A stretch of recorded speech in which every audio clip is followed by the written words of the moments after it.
Listen, we've done a lot of talking about the woman or the wife in the basement, but what about the woman downstairs? That's what I really want to know. What about the woman downstairs? Well, according to Fallon, Porsha Williams was the woman downstairs.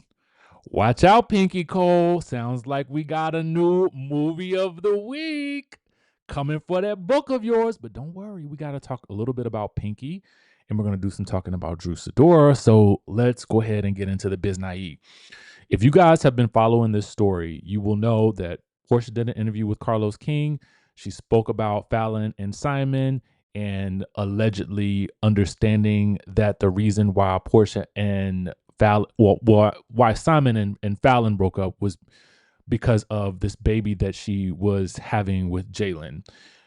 Fallon then came out and said that's not true, called her a 265, and then said that she was lying and not taking true accountability. Well, now on the Relationships Matter Live podcast, she's gone into further detail about the situation, and the details are quite interesting, including a reference to someone having a dog face. Apparently that's what Simon had said initially about Porsha. So many times as we're watching these episodes, how much she looked like a dog. And mm, so yeah, you heard it there. Now, with that being said, let's get into the scenario. So she says that they had not seen the show when they got asked to do the show. When the girls came over that day, way back during that season that she premiered on the show, the girls came over. It was Porsha, Tanya, and Lauren, Porsha's sister. And after they wrapped, she took all the girls upstairs to her bathroom. I'm not sure. Maybe they were doing makeup. I have no idea what they were doing. But Simon and Porsha ended up staying downstairs for about 30 minutes. Now, at that point in time, she says that she really didn't think anything of it. But when she looked back on it, she realized that that was the moment. And that was the moment that the woman downstairs was shaking it and jiggling it for her husband, allegedly. Okay? Because here's the thing. When they were watching the episode, one thing that stood out to Fallon was the episode where I think that Porsha was, she says jiggling her body fat. I'm assuming when she was showing Nene about making those eggs, maybe. And so it was something that really made Fallon laugh. Like it gave her much joy, right? And so apparently, while Simon and Porsha were downstairs and the girls were upstairs, as soon as Porsha came upstairs, Porsha, out of the blue, started doing the shaking it, jiggling with the booty. And Fallon wondered to herself, well, how did you know that that was something that I enjoyed immensely? How did you know that? Did someone perhaps tell you while you were downstairs having your 30-minute conversation? Is that when the two were connecting, or was that just a part of the connection that had already been built? That is the question. Y'all check out the entire interview. I'm just telling you what was said, and you can watch for yourself. Support the people. Okay? The link will be in the description down below. Okay? So there is that. So y'all let me know what y'all think of it. Some people feel like, oh, well, why is this coming up now? And I think some people are like, well, she has a right to tell her story because it was brought up during the interview with Carlos King. Where do you stand in all of this? Do you feel like she has a right to tell her side of the story, especially now that it's coming up again? Let us know in the chat. All right. Speaking of the woman in the basement, well, the woman downstairs. Now let's talk about the wife in the basement. Pinky Cole. Shout out to our friends over at the Jasmine brand for this. The headline reads, Pinky Cole's ex-CFO allegedly used fraudulent records to steal thousands from her business. Now, we heard about this on the show, but now we're getting into the weeds. She was hit with another surprising headline this week after her former CFO was indicted in an alleged $87,000 theft case tied to Bar Vegan.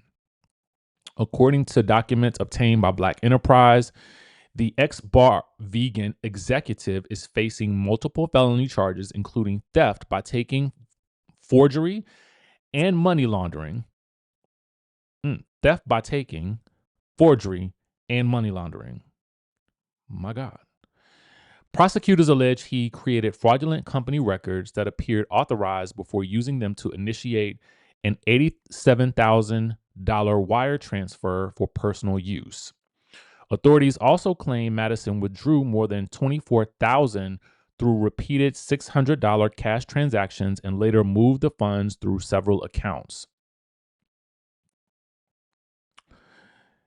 The reality star and entrepreneur has not been accused of wrongdoing, and the indictment arrives as the slutty vegan founder continues navigating financial challenges connected to the rapid growth of her restaurant empire, including lawsuits, restructuring efforts, and bankruptcy proceedings over the last 2 years.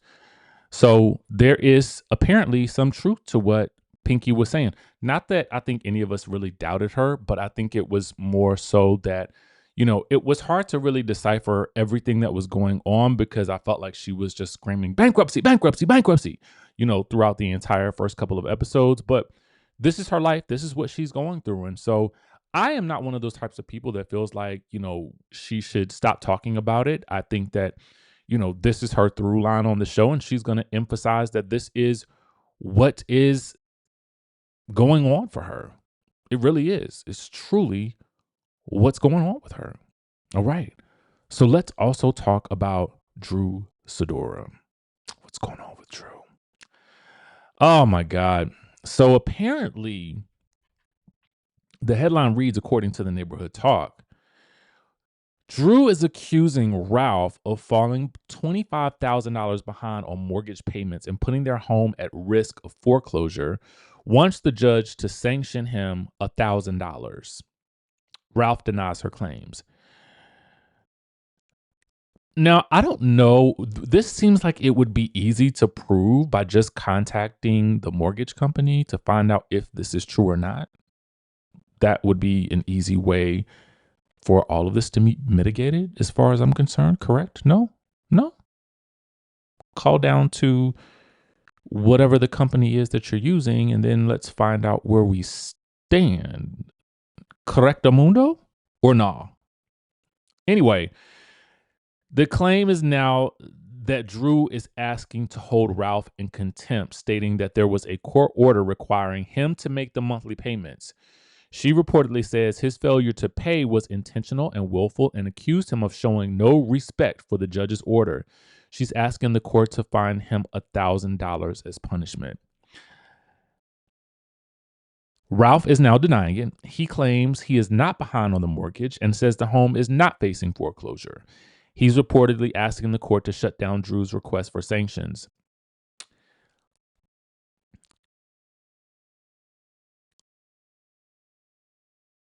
$1,000. I mean, if you're gonna, somebody in the chat asked, who is Drew's lawyer? She needs help. I'm not gonna.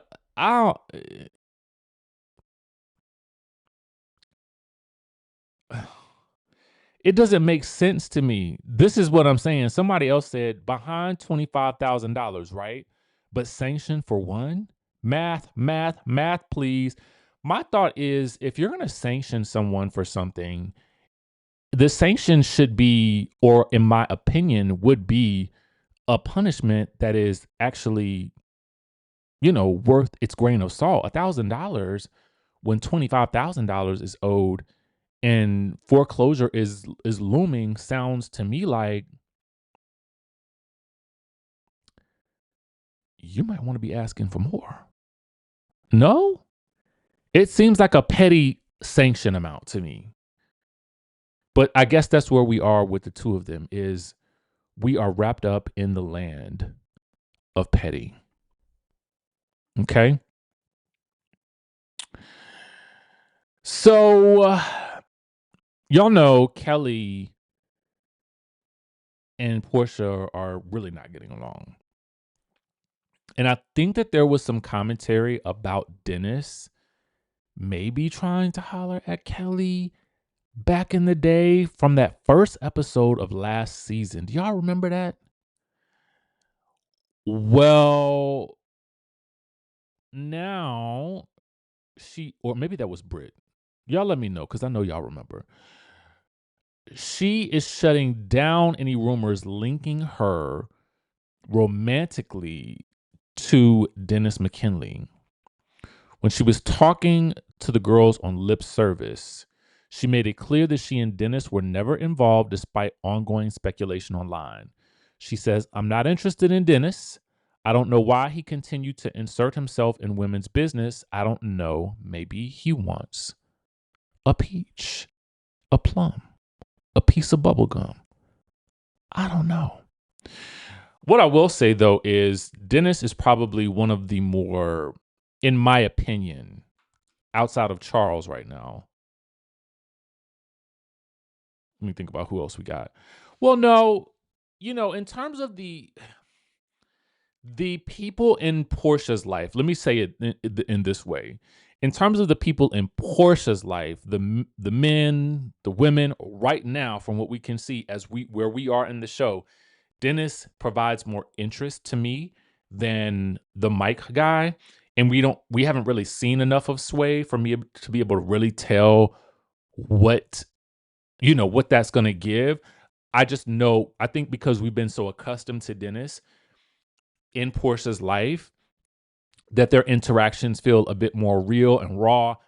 I mean, we've seen them go at it. Remember her spinoff? So for me, Dennis is an interesting part of the fabric of Porsha's natural storyline. And I hate the word storyline, but I'm using the term, not how other people use it. A lot of other people, I feel like, use it when they want to say that something is being created.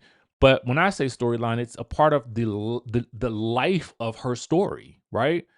It is part of the through line of who she is at this point, because they are forever connected, because that is her baby's father.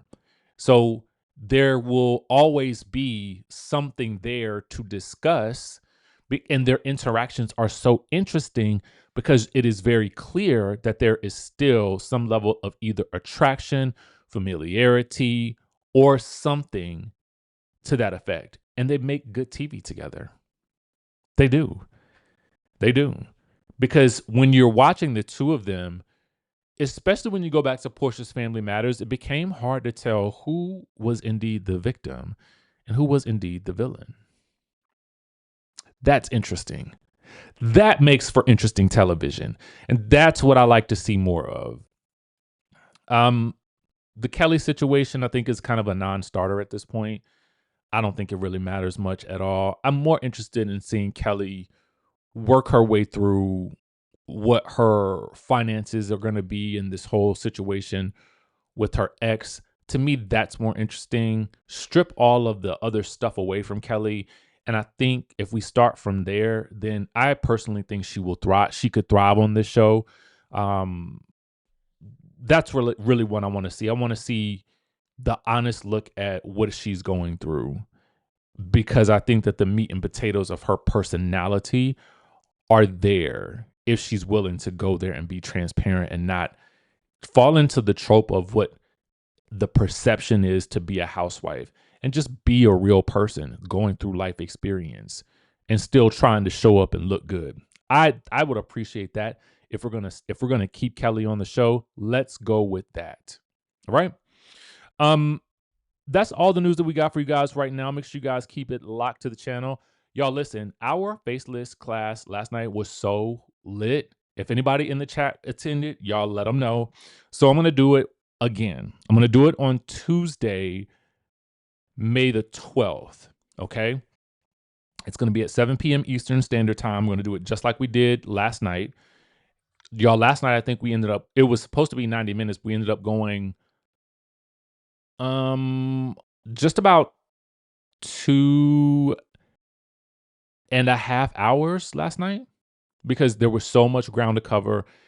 Everybody left with so much information. I got to get on getting them all now. They're after action items. So I got to send them all the notes and everything. So you get all of that when you come to these sessions. I want to make sure you leave with everything that you need to get started, within the next 24 hours so that you can get to the bag faster, right? That's the goal. And again, I always state this, my results are not going to be typical because they are a reflection of my work, right? When I started my Faceless channel, it was in 2020 when I realized I cannot be always on camera, and I wanted to have some aspects of, media happening for me where it did not rely on my face. So if that is you, if you are somebody who is not wanting to create content and be on camera, if you have a job where maybe you can't be on camera, or maybe you are just camera shy and you are just tired of, trading your time for dollars, and you want to find a way to do something where you can, generate revenue from other sources, then this course is a great way for you to get the raw materials, the templates, and the action plans to get started and get you on your journey. And y'all, listen, it's gonna be lit. So I'm super excited about it, and I'm super excited for something else that I'm doing as well. For anybody who wants to, get in on this content creation space, I'm gonna start something that I think you guys will really, really enjoy. So with that being said, I will catch you in the next video.